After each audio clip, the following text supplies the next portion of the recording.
This is part 39 of ASP.NET MVC tutorial. In this video, we'll discuss implementing ListBox in ASP.NET MVC. Please watch part 38 before proceeding.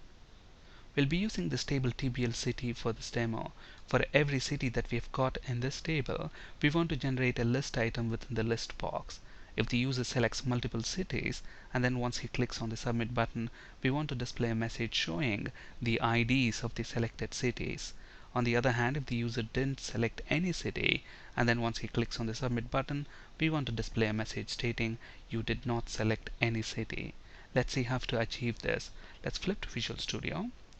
Now, if you remember from the previous session, for this table TBL city, we have generated an entity, and that entity is present in this sample data model, which is nothing but the ADO.NET entity data model. And notice the name of the entity here, it's city instead of TBL city. If you want to know how to implement this entity, please watch part 38. In this demo, we'll be making use of view models. What is a view model? As the name suggests, a view model is specific to the view. Basically, view models are used to shuttle data between a view and a controller. That's basically to move data from a view to a controller and from a controller to a view. Let's add a view model class to our project. So let's right click on the models folder, add a class file, and let's call this cities view model. And this class is going to contain two properties. So public IEnumerable of select list item, and this class is present in a different namespace, system.web.mvc.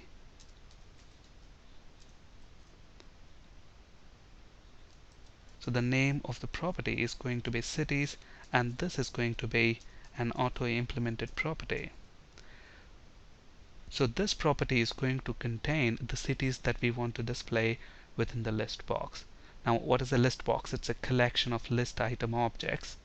So this property is nothing but an IEnumerable of select list item objects.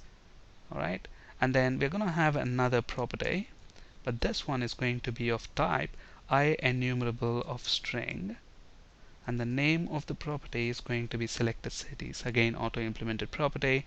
And this property is basically used to receive the cities, the IDs of the cities that the user has selected within the list box.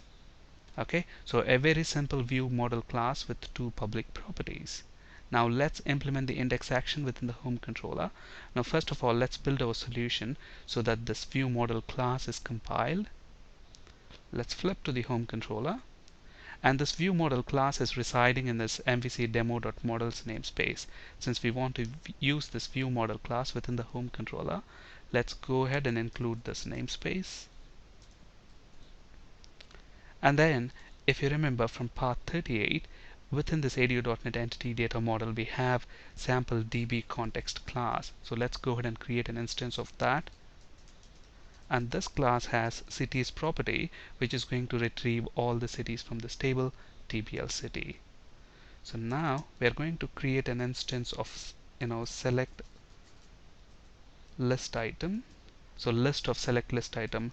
Let's call this list select list item. And then we are going to use a for each loop to loop through each city, and then for each city we are going to create a select list item object.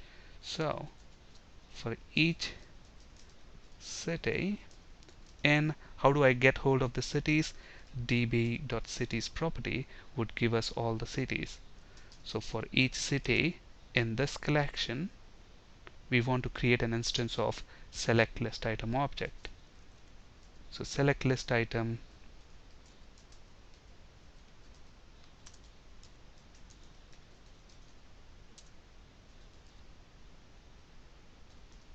and then this class has got three properties.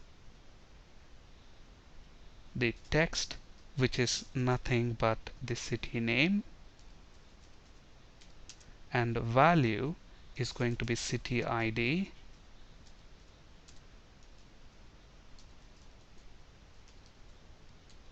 and finally whether if that select item should be selected or not within that list box. So there is selected property again, which is of type boolean, and then to initialize, we'll initialize that with is selected boolean property of the city object. And then once we have the select list item object, add it to this list.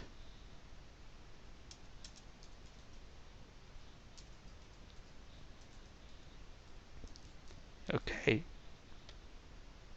so by this point for every city we have generated a select list item object and added it to this collection.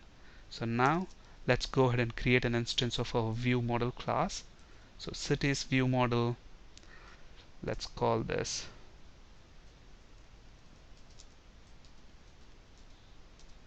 cities view model is equal to new cities view model, and then we are going to initialize this cities property. And if you remember how, what is the type of the cities property? IEnumerable of select list item objects, and we have here a list of select list item objects, so we are going to set that as the value for the cities property, and then hand this object to the view. Okay, so this is the index action method that is going to respond to the HTTP GET operation. So let's decorate this with HTTP GET attribute, and then let's implement our index view. So let's right click on the index action, select add view from the context menu. The name of the view is going to be index. We're going to make use of Razor View Engine, create a strongly typed view against our view model class, which is nothing but cities view model. And let's select empty as the scaffold template because we are going to write the HTML that's required, and then click add. So this should generate the index view within the home folder. Alright, so we want to generate a list box control, and to generate a list box control we're going to make use of ListBox for HTML helper. But before that, let's actually set the font family to Arial, and to do that I'm going to make use of div tag and set the style attribute.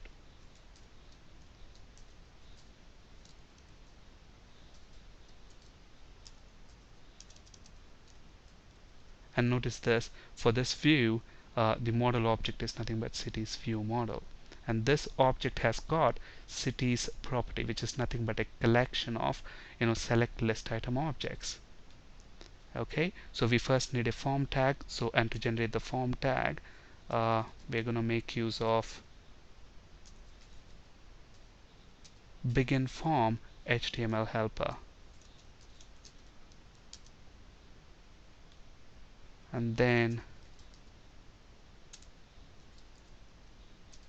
we're going to make use of this list box for HTML helper to generate a list box. And then the first parameter for this helper is going to be a link expression x such that x dot, and if you remember, this model object has got the selected cities property, so that is going to be our first parameter. And the second parameter, notice that IEnumerable of select list item objects. And where do we have this IEnumerable of select list item objects? Within this model object there is a property called cities, which is nothing but IEnumerable of select list item objects. So model dot cities, that's it. And then we want an HTML break and then a submit button. So input type is equal to submit, and value is also going to be submit. Okay, and then let's implement, once we click the submit button, we want to handle the post back. And to do that, within the home controller, let's have index action method that is going to respond to that post operation.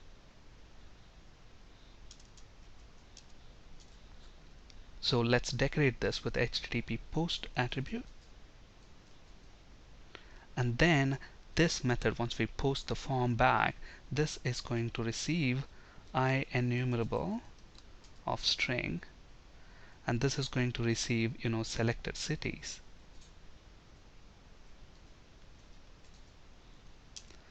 if the selected cities, if that is null, then we know the user did not select any city. In that case, we want to return a string back. So that let's make the return type string, because we just want to return a string like this. So if selected cities is null, then what we want to return, you did not select any city.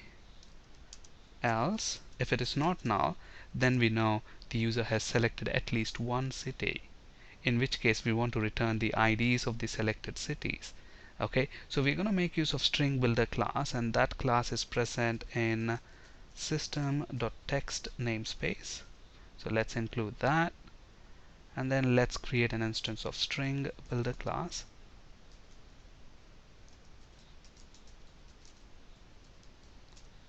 And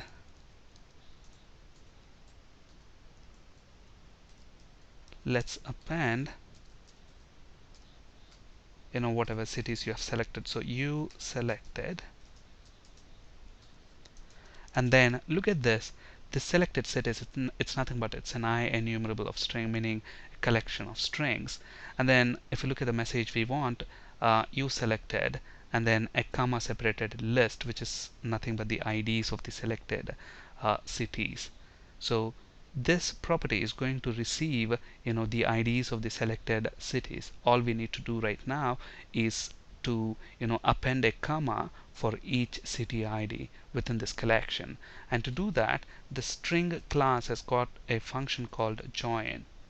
So we want to join, what is the separator that we want within the string? Comma. So the separator here, so if you look at this join function, the separator is going to be the comma, and then we pass our collection, the city ID values as the second parameter. So for each city, it's going to separate. For each city ID, it's going to append a comma. That's it. And finally, we return the string builder after converting it to the string. That's it. With all these changes, let's actually run this and see if it works as expected. So when the form renders, for every city, it has to basically render a list item. So notice that we have London, New York City, Mumbai, all the cities there basically. So let's select London and Sydney, submit, and notice that you selected 1 and 3. On the other hand, if we don't select any city, submit, look at the message, you did not select any city. Now look at the list box. At the moment 1, 2, 3, and 4 list items are displayed within the list box. And then we have a scroll bar here. Now let's say I want all the 6 items to be displayed within the list box, and I don't want the scroll bar. How can you set how many items you want to be displayed within the list box? You can pass that as an HTML attribute.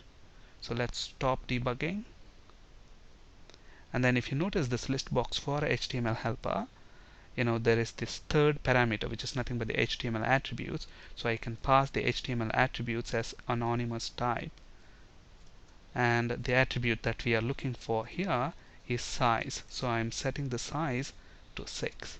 So with this change, let's actually run this. And look at that, there's no scroll bar now, and all the list items within that list box are visible.